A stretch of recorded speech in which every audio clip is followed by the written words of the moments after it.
all the student of class 11th physics JK boards exam 2026। Student आज की video बहुत special होने वाली है क्योंकि आज की वीडियो के अंदर मैंने कंप्लीट गेस्ट पेपर प्रोवाइड करना है from the first unit to the last unit. आपका स्टूडेंट क्लास 11th का जो पहला यूनिट है वो है unit and measurement and the last unit is oscillation and waves. तो एक ही वीडियो के अंदर मैं कंप्लीट गेस्ट पेपर प्रोवाइड करूंगा।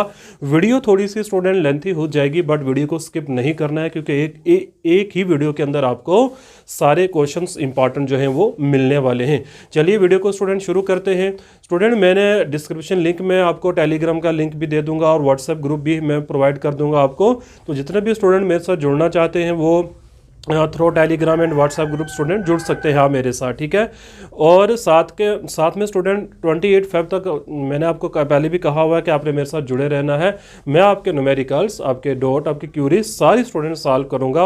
आज की वीडियो काफ़ी कमेंट आए थे कि स्टूडेंट एक ही वीडियो के अंदर पूरा गेस्ट पेपर प्रोवाइड करो। तो चलिए हम शुरू करते हैं। स्टूडेंट जो पहला आपका यूनिट है, जैसा कि मैंने कहा आपका पहले यूनिट का नाम ही है यूनिट एंड मेजरमेंट। इसके अंदर स्टूडेंट आपने कुल जो है मतलब मानकर चलो आप 3 या 4 क्वेश्चन ही आपको पढ़ने हैं। सबसे इंपॉर्टेंट तो है एप्लीकेशन ऑफ डायमेंशन स्टूडेंट, जिसके अंदर आपको क्या करना है, फार्मूले को चेक करना सीखना है by using the principle of homogeneity, वो भी आपको तैयार करके रखना है स्टूडेंट। कैसे हम स्टूडेंट यूनिट्स को कन्वर्ट करते हैं, जैसे आपने पढ़ा होगा convert 1 newton into dyne, 1 joule into ergs के अंदर। तो जस्ट लाइक कन्वर्जन वो स्टूडेंट इसके ऊपर न्यूमेरिकल 3 मार्क्स का आया भी हुआ है, ठीक है। फार्मूला डेरिवेशन है स्टूडेंट, जैसे आपने देखा होगा कि क्वेश्चन अक्सर एग्जाम में पूछा जाता है drive the time period of a simple pendulum. तो इस तरीके से आपने क्या करना है, तीनों एप्लीकेशन प्रिपेयर करके रखनी है। नेक्स्ट सिग्निफिकेंट फिगर का इंपॉर्टेंट क्वेश्चन है, 1 नंबर का ऑब्जेक्टिव स्टूडेंट देखने को मिलेगा आपको। सिग्निफिकेंट फिगर से जितने भी प्रीवियस ईयर पेपर हैं स्टूडेंट आप देख लो, उनको सिग्निफिकेंट फिगर का क्वेश्चन जो है वो आया हुआ है एग्जाम के अंदर। देन स्टूडेंट कुछ मैंने यहाँ पे क्या किया है, कोई टर्म्स लिखी हैं आपको, इनके डायमेंशन, फार्मूले, यूनिट्स वगैरह पता होने चाहिए। जैसे वर्क, पावर, एनर्जी हो गया स्टूडेंट, टॉर्क हो गया, इंपल्स वगैरह है, मोमेंटम है, तो इनको आपने अच्छे से। और प्लैंक्स कांस्टेंट वाला क्वेश्चन भी आ रखा है, ठीक है ना, वो यही पूछा हुआ है स्टूडेंट। प्लैंक्स कांस्टेंट का जो क्वेश्चन है तो वो इसी टॉपिक में पूछा हुआ है, जो 3 नंबर का क्वेश्चन है। इसका डायमेंशन, फार्मूला और कन्वर्जन तो आपने ये भी पढ़ लेना अच्छे से। चलिए नेक्स्ट चैप्टर की तरफ चलते हैं, जो आपका काइनेमैटिक्स है स्टूडेंट। इसके अंदर 2 चैप्टर है आपके, मोशन इन अ लाइन और मोशन इन अ प्लेन। इसके अंदर आपने सबसे पहले क्या तैयार करना है, वेलोसिटी और एक्सेलरेशन की जितनी भी टाइप्स हैं वो सारी अच्छे से तैयार कर लो, ठीक है। एक्सेलरेशन की 2 टाइप्स है वो भी, और वेलोसिटी की भी स्टूडेंट तैयार करो। इक्वेशन ऑफ मोशन तो मोस्ट इंपॉर्टेंट टॉपिक है, ग्राफिकल मेथड से भी और कैलकुलस मेथड से भी आपको तैयार करना है इसको। देन नेक्स्ट अगर मैं बात करूँ ग्राफ, वेलोसिटी टाइम ग्राफ, इसमें आपने 2 तैयार करने हैं, वेरिएबल वाला भी और कांस्टेंट वाला भी। डिस्प्लेसमेंट टाइम ग्राफ स्टूडेंट ये भी आपने याद रखना है। Equation of motion of a freely falling body जो है ये भी आपने याद रखनी है। एग्जाम में एग्जामिनर कुछ भी पूछ सकता है क्योंकि पेपर का लेवल स्टूडेंट थोड़ा सा टफ है। अब जेके बोस जो है इजी क्वेश्चन नहीं पूछता है, थोड़ा सा कंसेप्चुअल पूछ रहा है। एक स्टूडेंट बार बार कमेंट करते हैं न्यूमेरिकल्स के रिलेटेड, तो मैं आपको बता दूं न्यूमेरिकल 10 ही मार्क्स के आएंगे, तो उस पर आप इतना टाइम वेस्ट मत करो। कोई बच्चा ज़्यादा अच्छा पढ़ने में है तो वो कर सकते हैं न्यूमेरिकल को, बट इस टाइम पे अगर आप न्यूमेरिकल करोगे तो आपका टाइम वेस्ट हो जाएगा। इसलिए आपने क्या करना है, सिर्फ थ्योरी पोर्शन पे फोकस करिए। 60 मार्क्स की थ्योरी है स्टूडेंट, 50% रिलैक्सेशन, आराम से 60+ मार्क्स आप विदाउट न्यूमेरिकल ले सकते हो। आगे बात करें काइनेमैटिक्स के क्वेश्चंस की स्टूडेंट, अभी और भी हैं इसके अंदर क्योंकि इसमें मैंने 2 चैप्टर है। तो काइनेमैटिक्स के जो नेक्स्ट क्वेश्चन है उसमें से आपने क्या क्या तैयार करना है, मोस्ट इंपॉर्टेंट है इसके अंदर 5th नंबर पे आ जाएगा projectile motion. Projectile motion is very important topic, इसके दोनों पार्ट आपने तैयार करने हैं और फुल फ्लेज क्वेश्चन तैयार करना है। लास्ट ईयर के पेपर में ट्रेजेक्ट्री का क्वेश्चन आया हुआ है स्टूडेंट, एंगुलर प्रोजेक्शन की ट्रेजेक्ट्री के एक्सप्रेशन के बारे में पूछा हुआ है। तो छोड़ना कुछ नहीं है, प्रोजेक्टाइल मोशन बोथ हॉरिजॉन्टल भी और एंगुलर भी, एच से हॉरिजॉन्टल एंड स्टूडेंट ए से क्या है एंगुलर प्रोजेक्शन, बहुत प्रिपेयर करिए अच्छे से। उसके बाद इसके अंदर आपने क्या तैयार करना है, cross product and dot product of 2 vectors अच्छे से तैयार करोगे आप, ठीक है। एंड डॉट प्रोडक्ट, इनकी सारी प्रॉपर्टीज अच्छे से देखोगे, ठीक है। और इसके अंदर नेक्स्ट आपने क्या तैयार करना है, मैं लास्ट क्वेश्चन की बात करूंगा, ज़्यादा नहीं बताऊंगा आपको स्टूडेंट, कम ही के अंदर ताकि आपके ज़्यादा मार्क्स आ जाए। नेक्स्ट क्वेश्चन आप इसके जो है triangular law and parallelogram law तैयार करोगे आप, ठीक है। Triangular law and parallelogram law जो है वो बहुत इंपॉर्टेंट है इसको आप अच्छे से तैयार करोगे। Triangular law of vector addition, parallelogram law of vector addition और रिजल्टेंट वेक्टर जो स्टूडेंट हम इसमें निकालते हैं, द डायरेक्शन जो थीटा हम निकालते हैं, तो पूरा फुल फ्लेज क्वेश्चन है, इसको आपने छोड़ना नहीं है। एक क्वेश्चन में देख रहा था एग्जाम के अंदर रेजोल्यूशन ऑफ अ वेक्टर का पूछा हुआ था, तो जिन बच्चों को वो क्वेश्चन नहीं आता है तो अच्छे से देख लो। रेजोल्यूशन ऑफ वेक्टर में कुछ नहीं होता है स्टूडेंट, इस तरीके से आपके पास कोई भी एक ओब्लिक वेक्टर हो सकता है, लेट अस सपोज वी, और इसने एंगल थीटा बना रखा है हॉरिजॉन्टल के साथ, तो इसका कंपोनेंट आएगा वी cos थीटा हॉरिजॉन्टल के अलोंग और वी sin थीटा आ जाएगा स्टूडेंट वर्टिकल के अलोंग। तो यही है resolution of a vector. Question ये आ सकता है कि इस वेक्टरों के हम रेजोल्यूशन करते हैं तो ओब्लिक वेक्टर्स की हॉरिजॉन्टल की डायरेक्शन में भी होता है और इसका जो है वर्टिकल डायरेक्शन में भी रेक्टेंगुलर कंपोनेंट निकलते हैं। एक मैं आपको टिप्स बता दूं, यहाँ पे थीटा को आपने पहचानना है। थीटा अगर हॉरिजॉन्टल लाइन के साथ है तो कास यहीं पे आएगा और साइन फिर यहाँ, अगर थीटा यहाँ होगा तो फिर कास यहाँ और साइन यहाँ आ जाएगा। तो ये काइनेमैटिक्स का फुल फ्लेज स्टूडेंट क्या है, गेस है। इसके अलावा आपको इसमें से कुछ तैयार करने की जरूरत नहीं है, काइनेमैटिक्स इतना आपके लिए इनफ रहेगा। अब चलिए लॉज ऑफ मोशन की तरफ चलते हैं, जो हमारा थर्ड यूनिट है लॉज ऑफ मोशन।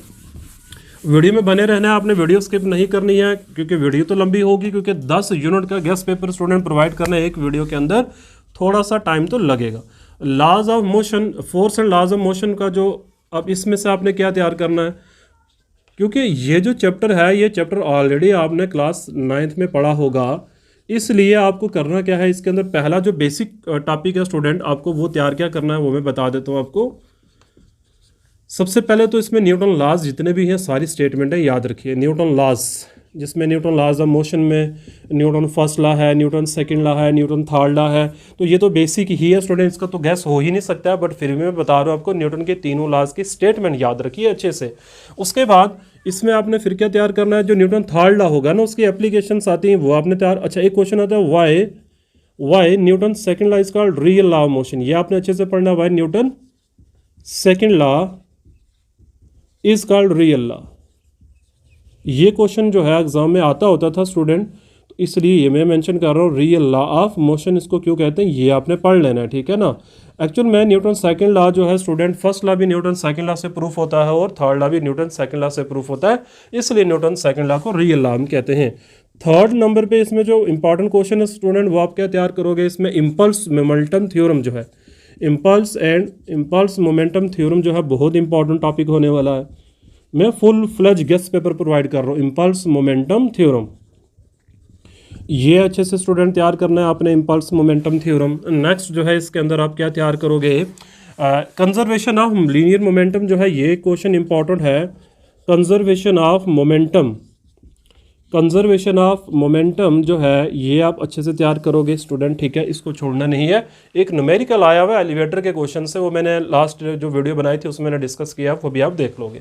उसके बाद आगे हम बढ़े अगर, तो इस चैप्टर के अंदर आप और क्या तैयार करोगे स्टूडेंट, फ्रिक्शन की डेफिनेशंस जो है, फ्रिक्शन जितनी भी टाइप्स है फ्रिक्शन की वो सारी, जैसे स्टैटिक फ्रिक्शन है, लिमिटिंग फ्रिक्शन है, ठीक है ना, काइनेमेटिक फ्रिक्शन है, लिमिटिंग फ्रिक्शन आ जाएगी, ठीक है, जितनी भी टाइप्स है इसमें, डायनामिक्स रोलिंग फ्रिक्शन आ जाएगी इसमें, ठीक है, स्लाइडिंग फ्रिक्शन आ जाएगी, सारी अच्छे से पढ़ोगे। अच्छा, रिलेशन आता है यहाँ पे एंगल ऑफ फ्रिक्शन के बीच में ना, angle of friction and angle of repose जो है ये आपने अच्छे से तैयार करना, एंगल ऑफ रिपोज, इसके बीच में कई बार रिलेशन पूछ लेते हैं, तो ये क्वेश्चन भी इंपॉर्टेंट बनने वाला है, ठीक है। नेक्स्ट, क्योंकि चैप्टर बड़ा है स्टूडेंट ये वाला, तो इसलिए थोड़ा सा इसमें से मैं सारे इंपॉर्टेंट क्वेश्चन पिकअप कर रहा हूँ। अब आपने देखना कौन सा किया और कौन सा नहीं, अगर तो सारे किए तो बहुत अच्छी बात, आप 70 नंबर फिजिक्स के लाने वाले हो इस बार, ठीक है। चलिए नेक्स्ट मैं बात कर लेता हूँ, आप साथ साथ स्टूडेंट लिख भी सकते हो और PDF या तो आप स्क्रीनशॉट उठाते चलो, ओके। नेक्स्ट क्वेश्चन इसके अंदर आप तैयार करोगे बैंकिंग ऑफ रोड का। बैंकिंग ऑफ रोड का क्वेश्चन बहुत इंपॉर्टेंट है, बैंकिंग ऑफ रोड का ये वाला क्वेश्चन आपको तैयार करना ही करना है। उसके बाद इसके अंदर एक क्वेश्चन आता है सेंट्रीपिटल एक्सेलरेशन का।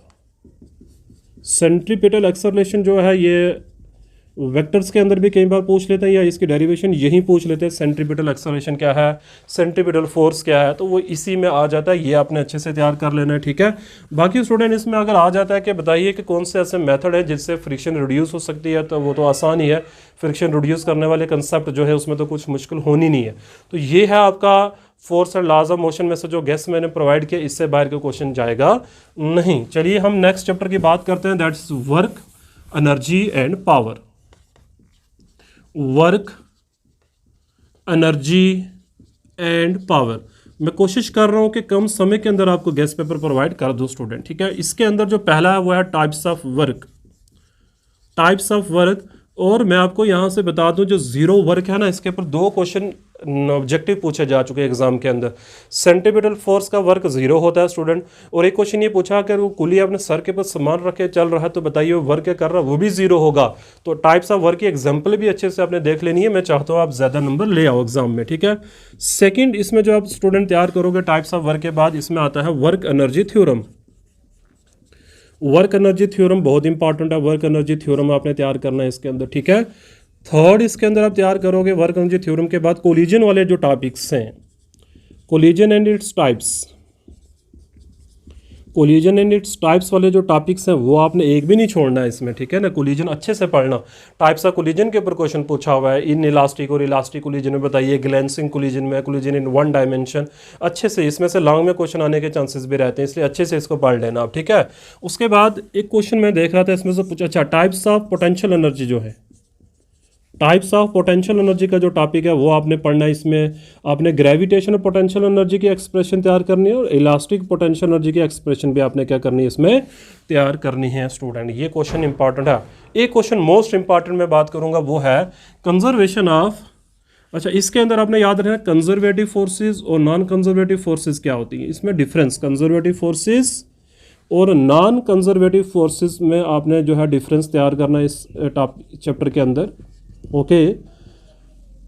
अच्छा, एक क्वेश्चन तो मैं भूल ही गया स्टूडेंट, जो मोस्ट इंपॉर्टेंट है वो है इसके अंदर जो है, मतलब आपने टोटल एनर्जी कंजर्वेशन की बात करनी है, total energy of freely falling body, freely falling body. ये क्वेश्चन इंपॉर्टेंट है भाई, फ्रीली फॉलिंग बॉडी। तो इस वर्क वाले चैप्टर में से आप यही तैयार करिए, इसके बाहर कोई क्वेश्चन नहीं आपको आएगा।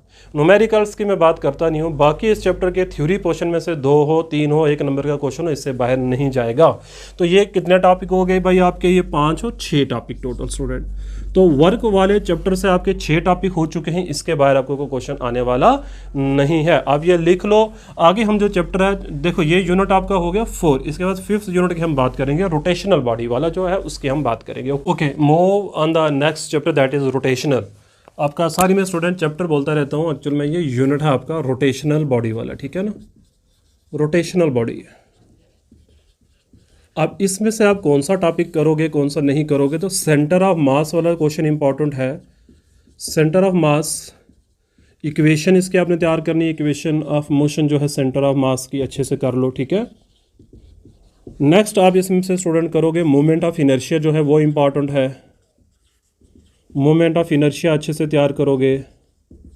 और रेडियस ऑफ गायरेशन वाला जो टॉपिक है वो अच्छे से तैयार करोगे, रेडियस ऑफ गायरेशन जो है वो करोगे तैयार यहाँ से। नेक्स्ट आप इस चैप्टर में से करोगे एंगुलर मोमेंटम की कंजर्वेशन जो है वो इंपॉर्टेंट टॉपिक है, angular momentum and its conservation. Angular momentum आ गया। टॉर्क वाला क्वेश्चन है, इसको मोमेंट ऑफ कपल भी कहते हैं, ठीक है ना। और एक डेफिनेशन आप तैयार करोगे रिजिड बॉडी क्या होती है, ठीक है। तो ये कुछ टॉपिक है इस चैप्टर में से आपने तैयार करना है, इसके अलावा कुछ नहीं तैयार करो। Centre of mass, moment of inertia, radius of gyration, angular momentum, यही है। और स्टूडेंट एक एग्जांपल है, मतलब centre of mass of a rigid body वाली डेरिवेशन आपने तैयार करनी है, ठीक है। सेंटर ऑफ मास मैं यहीं पे लिख देता हूँ रिजिड बॉडी। ये क्वेश्चन एक्चुअल में आया हुआ एग्जाम के अंदर, इसलिए मैं बात करूँ। रिजिड बॉडी की एग्जांपल वगैरह पूछी हुई है, ठीक है ना। तो रिजिड बॉडी का टॉपिक इंपॉर्टेंट है, ये आपने तैयार करना है, ठीक है। नेक्स्ट चैप्टर के ऊपर मूव करते हैं हम, जो है आपका नेक्स्ट यूनिट है स्टूडेंट आपका, वो है नंबर 6 ग्रेविटेशन। ओके, मैं थोड़ा सा फास्ट चल रहा हूँ। वो है ग्रेविटेशन। ग्रेविटेशन में से केपलर लॉज पढ़िए, केपलर लॉज तीनों तैयार करो अच्छे से इसको। Universal law of gravitation, universal law of gravitation, ये अच्छे से तैयार करो। उसके बाद इसमें आपने क्या तैयार करना है, variation of G. Variation of G, इस जी को एक्सेलरेशन ड्यू टू ग्रेविटी भी हम कहते हैं, ठीक है ना, एक्सेलरेशन ड्यू टू ग्रेविटी। इसको स्मॉल जी से डिनोट करते हैं। इसकी वेरिएशन अपने डेप्थ के साथ और हाइट के साथ स्टडी करनी है, height, depth and shape of earth की वजह से, ठीक है, एंड शेप ऑफ अर्थ। ये क्वेश्चन इंपॉर्टेंट 3 मार्क्स का एग्जाम में आता है भाई, ठीक है। नेक्स्ट इसके अंदर आप क्या तैयार करोगे, नेक्स्ट जो है वो है orbital velocity, orbital velocity and escape velocity. इसकी डेरिवेशंस आपने याद करनी है और इसकी वैल्यूज़ भी याद रखनी है आपने, ठीक है। ऑर्बिटल वेलोसिटी की जो वैल्यू स्टूडेंट वो है 7.91 किलोमीटर, ठीक है, 7.9 किलोमीटर पर आवर, और इसकी है 11.2 किलोमीटर पर आवर, ठीक है। ये मैं साथ में आपको वैल्यूज बता देता हूँ। 11.2 किलोमीटर एस्केप वेलोसिटी है और ये ऑर्बिटल वेलोसिटी की जो वैल्यू वो है 7.9 किलोमीटर पर आवर। इसके साथ आपने क्वेश्चन तैयार करना है student, acceleration due to gravity और ग्रेविटेशनल कांस्टेंट के बीच का रिलेशन जो है वो आपको पता होना चाहिए। That's equal to G equal to capital GM/r का स्क्वायर। मैंने रिलेशन लिख दिया साथ में, ये टॉपिक इसके इंपॉर्टेंट है। नेक्स्ट हम मूव करते हैं नेक्स्ट चैप्टर के ऊपर, जो है mechanical properties of solid. Next है हमारा 7th, mechanical properties. Mechanical properties में से आपने क्या तैयार करना है, सबसे पहले तो स्ट्रेस एंड स्ट्रेन के टाइप्स पढ़ लो। Stress and strain, Hooke's law completely with diagram के साथ हुक्स लॉ तैयार करो। नंबर 3 आप क्या पढ़ोगे इसमें, नंबर 3 स्टूडेंट आप पढ़ लो इसमें से, ये मैकेनिकल प्रॉपर्टीज सॉलिड में ये है फ्लूइड्स वाली की बात करते हैं आप, ठीक है। फ्लूइड्स वाले Bernoulli theorem, Bernoulli's theorem, terminal velocity, terminal velocity, pascal law,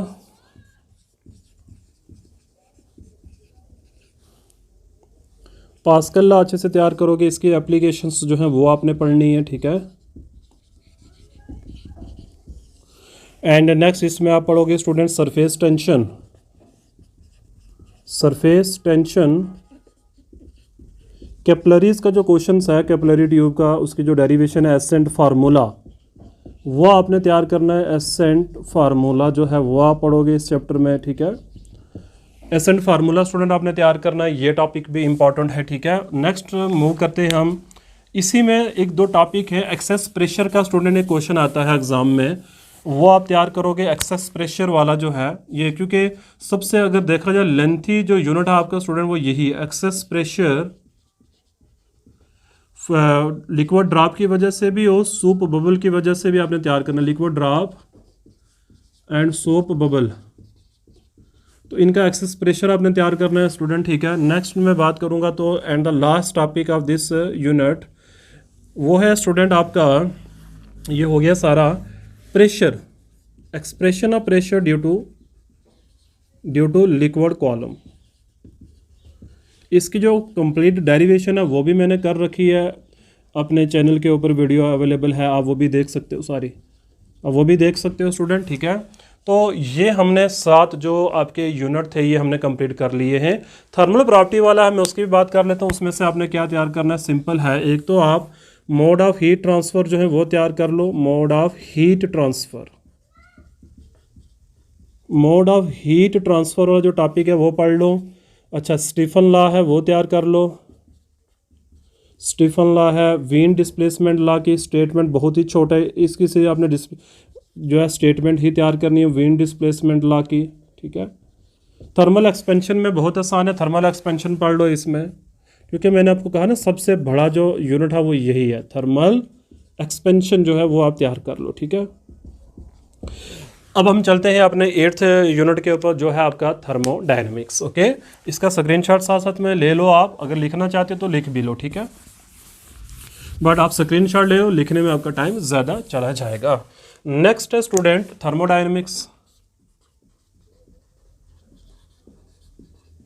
अब बच्चों ने कहा था एक ही वीडियो के अंदर कंप्लीट होना चाहिए, इसलिए वीडियो थोड़ी सी लेंथी बनेगी, बट आपने देखनी पूरी है, तभी तो मुझे पता चलेगा आप पढ़ रहे हो या नहीं पढ़ रहे। मेहनत आपके लिए ही कर रहा हूँ, आपने ही साथ देना, आपने ही सपोर्ट करनी है, क्योंकि 28 को आपका पेपर है स्टूडेंट। कोई मैं आपसे पैसे नहीं ले रहा हूँ, कुछ नहीं, फ्री ऑफ कास्ट है, सिर्फ आपका थोड़ा सा समय लगेगा और समय भी आपकी तैयारी में ही जा रहा है, मैं आपकी हेल्प करना चाहता हूँ, ठीक है। थर्मोडायनेमिक्स के अंदर पहला जो है आपको तीनों लॉ, जीरोथ लॉ की statement, zeroth law, first law, second law, अब थर्मोडायनेमिक्स तीनों की स्टेटमेंट याद करें। उसके बाद थर्मोडायनेमिक्स के अंदर हीट इंजन क्या है वो पढ़ो, हीट इंजन, रेफ्रिजरेटर, इसको स्टडी करो अच्छे से। थर्मोडायनेमिक्स के अंदर नेक्स्ट आपने क्या करना है, जितने भी प्रोसेसेस है आइसोथर्मल, एडियाबैटिक, आइसोकोरिक, ये सारे स्टडी करो स्टूडेंट। आप आइसोकोरिक सारे प्रोसेसेस आपने स्टडी करने हैं। The last question of this chapter thermodynamics is reversible and irreversible process क्या होता है। 2 नंबर का क्वेश्चन आया हुआ एग्जाम में, रिवर्सिबल और इरिवर्सिबल से स्टूडेंट, ठीक है ना। तो ये जो प्रोसेसेस है इनको अच्छे से तैयार कर लो। थर्मोडायनेमिक्स से यही तैयार करना है, इसके अलावा को कुछ नहीं पढ़ने की ज़रूरत है, ठीक है। नेक्स्ट टॉपिक की अगर हम बात करें, सॉरी नेक्स्ट यूनिट की, तो है KTG, kinetic theory of gases. तो इसका स्क्रीनशॉट ले लो आप, ठीक है। चलिए नेक्स्ट की बात कर लेते हैं। नेक्स्ट आपका unit number 9, kinetic theory of gases.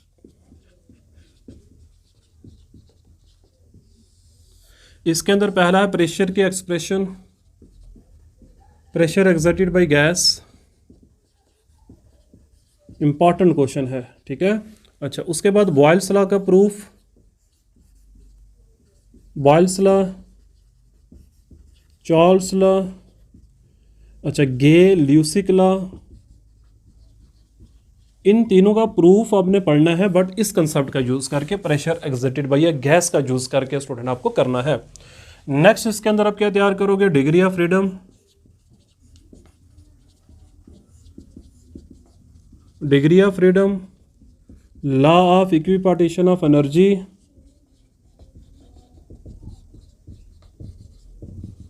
Equipartition of energy and student, मतलब डिग्री ऑफ फ्रीडम जब कैलकुलेट करोगे, मोनो, मैंने पहले भी कहा मोनोटॉमिक, डाईएटॉमिक, ट्राईएटॉमिक गैसेस के लिए, एंड सीपी और सीवी जो आपको निकालने हैं ये इंपॉर्टेंट है। काइनेटिक थ्योरी ऑफ गैसेस में से यही, और एक अगर देखना तो देखना assumptions of kinetic theory of gases वाला जो टॉपिक है वो देख लेना स्टूडेंट आप, ठीक है। इसमें मैंने देखा था एक बार एक क्वेश्चन पूछा हुआ, वो है मीन फ्री पाथ क्या होता है। मीन फ्री पाथ की बात कर रहा था, तो मीन फ्री पाथ बहुत सिंपल है स्टूडेंट। जब पार्टिकल्स मूव करते हैं विदाउट कोलिजन, जो वो डिस्टेंस ट्रैवल कर रहे हैं, दैट्स अ फ्री पाथ। और सारे पार्टिकल्स का अगर आप फ्री पाथ का मीन निकालेंगे, दैट्स मीन फ्री पाथ। तो वो आसान सा टॉपिक है, आप देख सकते हो उसको भी। चलिए लास्ट यूनिट की बात करते हैं, जो है ओसिलेशन एंड वेव्स, और वो अकेला 10 मार्क्स का है student. Last oscillation and waves, इसमें सबसे पहला सिंपल हार्मोनिक मोशन की डेफिनेशन तैयार करो। दूसरा इसके अंदर आप डेरिवेशन, वेलोसिटी,